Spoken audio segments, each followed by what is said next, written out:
Hi കൂട്ടുകാരെ, ഞാൻ ഇന്ന് വന്നിരിക്കുന്നത് എൻ്റെ കൂട്ടുകാരി ആശയുടെ വീട്ടിലാണ് കേട്ടോ.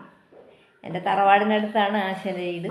ഞങ്ങൾ നല്ല നമ്മൾക്ക് എല്ലാവരെയും നമുക്ക് കൂട്ടിപ്പിടിക്കാൻ കഴിയില്ല അല്ലേ, പക്ഷേ നമുക്ക് ചേർത്ത് പിടിക്കാൻ പറ്റുന്ന കുറച്ച് നല്ല ബന്ധങ്ങളുണ്ട് അല്ലേ. അതിലൊന്നാണ് ആശ. അപ്പോൾ ഞാൻ ഒരുപാട് സ്നേഹവും ഇഷ്ടവും എല്ലാം എനിക്ക് അവളോടുണ്ട്. അപ്പോൾ ഞാൻ തിരക്കാണ് അവിടെ എന്ന് പറഞ്ഞാൽ, പോയി കഴിഞ്ഞാൽ ഇന്ന് പോയാൽ ചിലപ്പം ഒരു മാസം കഴിഞ്ഞിട്ടായിരിക്കും അവളുടെ അടുത്തേക്ക് വരിക. എന്നാലും ആ ഒരു ദിവസം ഞങ്ങൾ അടിച്ചു പൊളിക്കും. അങ്ങനെ ഒരു ദിവസമാണ് ഇന്ന് കേട്ടോ. ഞാൻ ഇന്ന് വന്നതാണ് വീട്ടിലേക്ക്. പിന്നെ അവിടുത്തെ പ്രത്യേകത എന്ന് പറഞ്ഞാൽ, ആശ എന്ന് പറഞ്ഞാൽ സ്നേഹം ഒരുപാട് വാരിക്കോരി തരുന്നതാണ്. അവിടെയാണല്ലോ നമ്മളുണ്ടാവുക അല്ലേ. നമുക്ക് ജീവിതത്തിൽ കൊടുക്കാൻ പറ്റുന്നത് അത് മാത്രമേ ഉള്ളൂ. നമ്മൾ കുറച്ച് പൈസയോ അല്ലെ വേറെ എന്തെങ്കിലുമോ സ്വർണ്ണോ അതൊന്നുമല്ല നമുക്ക് ആവശ്യം എന്താണ്? നമ്മളെ ചേർത്ത് പിടിക്കുക, എന്നിട്ട് എന്താണ് സ്നേഹം, ചിരിക്കുക, നമ്മൾ ഫ്രീ മൈൻഡിൽ സംസാരിക്കുക. അത് മാത്രം മതി എനിക്ക് മറ്റൊന്നും വേണ്ട.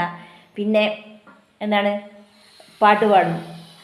അവിടുന്ന് അത്യാവശ്യം നന്നായിട്ട് പാടും കേട്ടോ. എനിക്ക് അറിയാത്തൊരു സംഭവമാണ് പാട്ട്. ഞാനിങ്ങനെ അഭിനയിക്കും. അപ്പോൾ ഇന്ന് ഞാൻ രണ്ടും കൽപ്പിച്ച് ഇങ്ങോട്ട് വന്നതാണ്.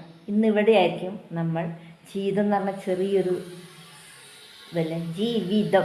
അതിൽ നമുക്ക് വേണ്ടിയിട്ട് കുറച്ച് ദിവസങ്ങൾ മാറ്റി വെക്കണം. ഞാൻ എപ്പോഴും പറയാറില്ലേ, ആ ഒരു ദിവസം എനിക്ക് പിന്നെ പൊതുവേ നിങ്ങൾക്കൊക്കെ അറിയാൻ പറ്റും, എന്നും ഞാൻ ഇങ്ങനെയൊക്കെ തന്നെയാണ്. എൻ്റെ സന്തോഷം ഞാൻ കണ്ടെത്തുന്നു. എൻ്റെ എവിടെയൊക്കെ നമുക്ക് സന്തോഷം കിട്ടുന്നു അവിടെയൊക്കെ. ഇപ്പോൾ ഒന്നുമില്ലെങ്കിൽ ഞാനൊക്കെ ചിലപ്പം ഒരു ബർത്ത്ഡേ പാർട്ടി പോവുക, അതേപോലെ തന്നെ വേറെ എന്തെങ്കിലും ഫംഗ്ഷന് പോവുക, അവിടെയൊക്കെ ഞാൻ അവിടെയൊക്കെ അടിച്ചുപൊളിയാണ്. അവിടെ പാടും റീൽസ് ചെയ്യും. പൊതുവെ എല്ലായിടത്തും പോയത് റീൽസ് ചെയ്യലാണ് പണി.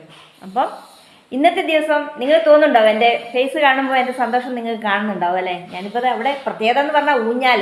എനിക്ക് ഏറ്റവും ഇഷ്ടമുള്ളൊരു സംഭവമാണ് ഊഞ്ഞാൽ. ഞാനിപ്പോൾ ഊഞ്ഞാൽ ആടിക്കൊണ്ടിരിക്കുകയാണ് കേട്ടോ. എടാ നമ്മളെ വീട്ടിൽ ഈ ഊഞ്ഞാൽ എന്ന് പറഞ്ഞു കഴിഞ്ഞാൽ നമുക്ക് ഇങ്ങനെ ചുമ്മാ ഇരുന്ന് ഇങ്ങനെ മൂളിപ്പാട്ടും പാടി ഇങ്ങനെ ഊഞ്ഞാലിങ്ങനെ ആടാൻ എന്ത് രസമായിരിക്കില്ല. നിങ്ങളൊന്ന് ചിന്തിച്ച് നോക്കിയാൽ ഞാനിത് പറഞ്ഞപ്പം നിങ്ങൾ ആ ഊഞ്ഞാലിലാടുന്ന ആ ഒരു ഫീൽ നിങ്ങൾക്ക് വന്നില്ലേ? അത് തന്നെയാണ്. അപ്പോൾ ഞാനിപ്പോൾ ഇങ്ങനെ ഊഞ്ഞാലിലാടിക്കൊണ്ടിരിക്കുകയാണ് ഇവിടെ. ഇനി ഞങ്ങൾ കുറച്ച് കഴിഞ്ഞിട്ട് തിരക്കിട്ട് വീട്ടിൽ കറി വെച്ചുകൊണ്ടിരിക്കുക. അപ്പം ചോറായി, ഇനി കറി എന്താ വെക്കണം പറഞ്ഞിട്ട് കറി വെക്കാൻ പോയതാണ്. കറി വെച്ച് ഞങ്ങൾ ചോറൊക്കെ കഴിച്ചിട്ട് അടിപൊളിയായിട്ടിരുന്ന് ഞങ്ങൾ സൂപ്പർ പാട്ടൊക്കെ പാടിയിട്ട് ഇന്നത്തെ ദിവസം മനോഹരമാക്കി മാറ്റാനുള്ള തയ്യാറെടുപ്പിലാണ്. ഓക്കെ, അപ്പം ഇതൊക്കെ എനിക്ക് നിങ്ങളോടല്ലേ പറയാൻ പറ്റുള്ളൂ അല്ലേ. അപ്പം നിങ്ങളും ഇതുപോലെ സന്തോഷമുള്ള എന്തെങ്കിലും ഒക്കെ ചെയ്യണം കേട്ടോ. എല്ലാ ദിവസവും ഇങ്ങനെ പതുങ്ങിയിരിക്കാതെ ജോലി ഒരു ദിവസം മാറ്റി വെച്ചിട്ട് എൻജോയ് ചെയ്യൂ കേട്ടോ. അപ്പോൾ ഓക്കെ, ബൈ. വീണ്ടും അടുത്തൊരു വീഡിയോ ആയിട്ട് ഞാൻ നിങ്ങൾക്കൊപ്പം എത്തുന്നതായിരിക്കും. ബൈ.